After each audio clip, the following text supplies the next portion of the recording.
बाबा राघवदास नसरुद्दीन ने चौथी शादी की। मैंने पूछा कि तेरी पत्नी इतनी जल्दी जल्दी कैसे मर जाती? उसने कहा क्या करूं,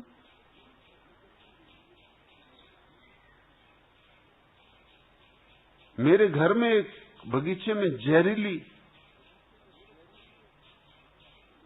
घास पैदा होती, उसको खाने से मर जाती। उनका पहली भी उसी समय, पहली भी उसी समय, दूसरी भी और तीसरी भी। मैंने कहा चौथी? उसने कहा कि चौथी घास खाने को राजी नहीं थी, मैंने उसकी खोपड़ी खोल दी, वो ऐसे मरी। अब वो पांचवी की तलाश में। पुरुष से कोई नहीं कहता कि अगर उसकी पत्नियां मर गई तो इसमें कुछ पुरुष का भाग्य कलुषित है, अभागा है। नहीं, लेकिन स्त्री का पति मर जाए तो वो खा गई। स्त्रियों के साथ हमने इस तरह के अमानवीय व्यवहार किए जिसका जिस दिन भी हिसाब लगाया जाएगा, जिस दिन भी पुरुष को अदालत के कटघरे में खड़ा किया जाएगा, उस दिन कोई भी सजा कम पड़ेगी। उसके अपराध बहुत भयंकर है। फिर उसने स्त्री को इतना ज्यादा दीनहीन कर दिया है, न उसे पैसा कमाने देता, न उसे कोई दूसरा काम करने देता, न उसे बाजार में जाने देता। तो स्वभाव था सब कुछ सुकुड़ के पति पर ही टिक जाता है। अब इसमें एक विरोधाभास है। पुरुष ही अपने हाथ से स्त्री को पंगु कर देता है ताकि वो उस पर निर्भर हो जाए, और जब वो उस पर निर्भर हो जाती तो वो उसे सताती, वो सताएगी ही, क्योंकि उसके पास कुछ और बचा नहीं, जो कुछ है वही है। तो वो बैठी रास्ता देख रही कि तुम घंटा भर लेट पहुंची, क्यों लेट पहुंची, कहां रहे? क्योंकि तुम्हें अंदाज नहीं कि घंटे भर तुम्हारे लिए घंटा है, शायद घंटा भी ना हो। तुम गपशप में मित्रों के साथ बैठे हो कि ताश खेल रहे हो, लेकिन तुम्हारी पत्नी के लिए तो जीवन में कुछ भी नहीं, तुम ही हो एकमात्र, तुम ही उसके भराव हो। तुम नहीं हो तो वो खाली है। उसके लिए घंटा यूं बीतता है जैसे कि वर्षों बीत गए। उसकी पीड़ा का तुम्हें अंदाज नहीं। तो तुम कहते हो एक घंटे में क्या बिगड़ गया तेरा? तुम्हें घंटा है, लेकिन तुम सापेक्षता को नहीं समझते। उसे घंटा नहीं है। तुम दोनों की स्थिति बिल्कुल भिन्न है। तो वो फिर तुम्हें परेशान करती है। तुमने उसे सब तरफ से पंगु कर दिया, सब तरफ से तुमने उसे दीवारें बंद कर दी, एक ही दरवाजा छोड़ा, वो दरवाजा तुम हो। तो फिर वो दरवाजे को पकड़ के रहती कि दरवाजे को कोई ले ना जाए, कोई उड़ा ना जाए, कोई दूसरा इसको ना कब्जा कर ले। तो वो ध्यान रखती। घर आते हो तो सब कपड़े लत्ते देखती, कहीं कोई बड़ा बाल वगैरह तो नहीं कपड़े पे पड़ा हुआ है। चंदूलाल की पत्नी रोज पहला काम ये करती कि उनके कपड़े की जांच पड़ताल करती, और झगड़ा शुरू, क्योंकि बाल मिल ही जाते। चंदूलाल गंजे तो ये भी नहीं कह सकते कि मेरे बाल, तो ये इतने बड़े बाल कहां से आए? अब स्त्रियों के गले मिलते होंगे तो बाल वगैरह छूट ही जाते होंगे, झूम झटक होती होगी, बाल छूट जाते होंगे। एक दिन वो एकदम छाती पीट कर रोने लगी। चंदूलाल ने पूछा आज क्या हुआ? क्योंकि चंदूलाल उस दिन घर पहुंचने के पहले ही लॉन्ड्री में गए और लॉन्ड्री वाले से कहा कि निकाल बुरुश, सब कपड़े बिल्कुल बुरुश से साफ कर दे। एक दफा तो घर ऐसा पहुंचूं कि ये बालों के पीछे झगड़ा ना हो। सो उस दिन एक एक बाल सफा करवा के आए थे, कोई भूल चूक न छोड़ी थी। अब ये किस लिए छाती पीट रही? चंदूलाल बोले हद हो गई। अब किस लिए छाती पीट रही, अब किस लिए रो रही? वो कहने लगी तुमने हद कर दी, तो अब तुम गंजी स्त्रियों के साथ भी जाने लगी। जाहिर है एक सीमा होती। बाल वाली स्त्रियों के साथ जाते थे, ये भी ठीक था, मतलब मैं गंजी स्त्रियों से भी गई बीती हो गई। मेरे साथ तो घड़ी भर बैठने में तुम्हें बेचैनी होती, और यहां वहां हर कहीं तुम पता नहीं कहां कहां मुंह मारते फिरते हो। तो स्त्रियां फिर इतनी ज्यादा जासूसी में लग जाती, पूरे वक्त जांच रखती। स्वभाव था, कसूर पुरुष का है। तुमने उनकी जिंदगी को सब तरफ से पंगु कर दिया, अब तुम ही उनके सब कुछ हो। तुम पर से नजर नहीं हटाई जा सकती। तुम गए कि सब गया। अगर उनके जीवन में कुछ और भी होता तो तुम पे इतनी नजर नहीं टिकती। तुम घंटे भर देर से आते तो कौन फिक्र करता था? शायद तुम घर आते तो पत्नी खुद ही वहां नहीं होती। उसके भी क्लब हैं, उसके भी मित्र हैं। पश्चिम में हालत बदल गई है। एक आदमी युद्ध के मैदान से लौटा, 1.5 साल बाद घर आया। देख के हैरान हुआ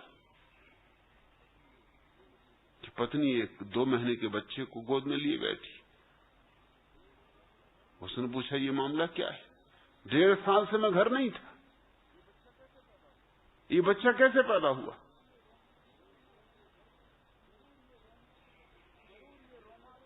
जरूर ये रोनाल्ड का बच्चा होना चाहिए। पत्नी ने कहा कि नहीं, रोनाल्ड का नहीं। तो उसने कहा फिर जॉनसन का होना चाहिए। पत्नी ने कहा नहीं, ये जॉनसन का भी नहीं। तो उसने कहा ये मर्फी का तो होना ही चाहिए। पत्नी ने कहा तुम्हारा होश ठिकाने है कि नहीं? अपने अपनी दोस्तों के नाम गिना रहा है जैसे मेरे कोई दोस्त ही ना हो। पश्चिम में हालत बदल गई है। तुमने कोई ठेका ले रखा? तुम्हारे दोस्त रोनाल्ड, जॉनसन, मर्फी, अरे मेरे भी दोस्त हैं। पश्चिम में अब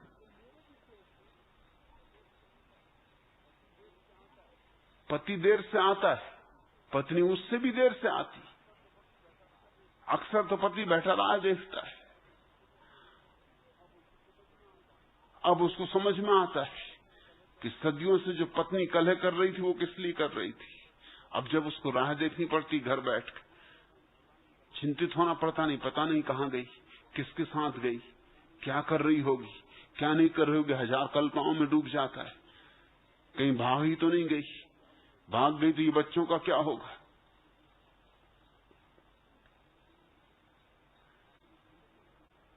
स्त्री को कुछ और नहीं है, सिर्फ पुरुष बचा। और जब सिर्फ पुरुष बचा और जीवन में कोई और आयाम न रहा, न तुम उसे संगीत सीखने दो क्योंकि तुम्हें डर कि संगीत मास्टर से कहीं प्रेम बन जाए।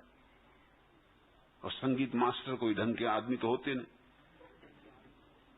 बेढंगे आदमी खोज लो, संगीत मास्टर खोज लो, जमाने भर के लफंगे। नहीं तो वो संगीत मास्टर किस लिए होते? जब कुछ नहीं हो सके तो संगीत मास्टर हो गए। नहीं तो कोई तबला पेटी बजाता है, जिनमें अकल है वो तबला पेटी बजाते हैं।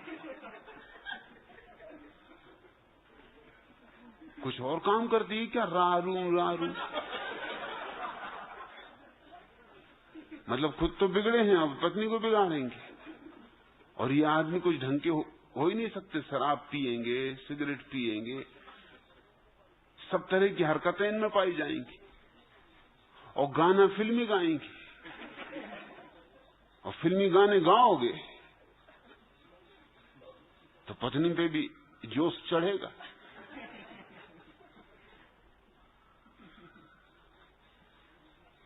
तो संगीत सीखने नहीं दे सकते, पेंटिंग करने नहीं दे सकते, क्योंकि पेंटिंग करने कहीं सीखने जाना पड़ेगा। और पेंटर्स भी भरोसे के आदमी नहीं। एक तो पहली बात ही कोई विवाहित नहीं होते, विवाहित आदमी भरोसे का होता है, क्योंकि पत्नी उसके चरित्र की रक्षा करती। अविवाहित आदमी का कोई रक्षक नहीं,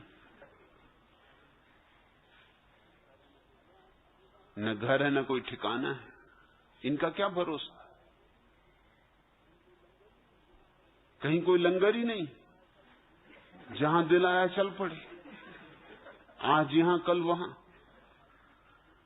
चित्रकारी तुम सीखने नहीं दोगे, कविता तुम सीखने नहीं दोगे, क्योंकि कवि तो सब सगाई भी थे।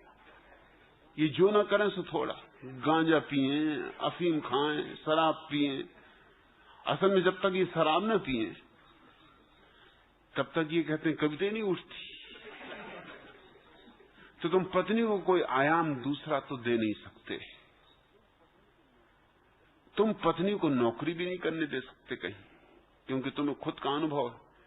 तुम दफ्तर में जहां मालिक हो, वहां जो जो स्त्रियां नौकरी करती हैं उनके साथ तुम क्या करते हो। तो आदमी अपने अनुभव से ही चलता है। एक टाइपिस्ट हो तो पूरा दफ्तर उसके पीछे पड़ा है। टाइपिस्ट को टाइपिंग करने का मौका नहीं मिलता, अवसर ही नहीं मिलता।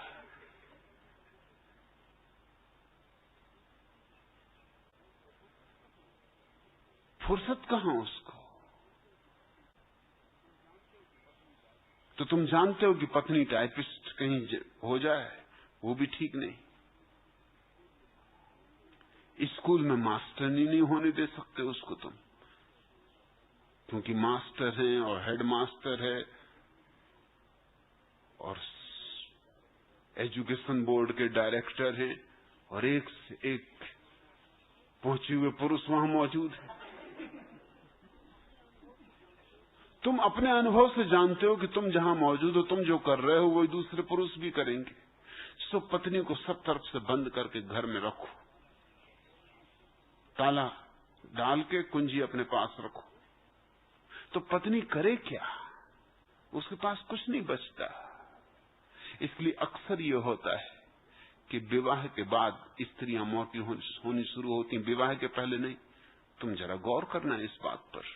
विवाह के पहले जो स्त्रियां बिल्कुल छरहरे बदन की थी, सुंदर थी, अनुपात में जिनका शरीर था, विवाह के बाद एकदम बेढोल और बेढंगी होने लगती। अब कोई काम बचे नहीं उनको। फिर चली, फ्रिज खोला, चौका है, फ्रिज है, घर का भीतर ही भीतर यहां से वहां होना, कोई और दूसरा काम है नहीं। अब फ्रिज बार बार खोलोगे तो आखिर आदमी आदमी है, आदमी का मन आदमी का मन है, और वहां एक से एक चीजें सजी हुई रखी, तो वो दिन भर खाती रही हैं और जीवन उनका दुख से भरा हुआ है।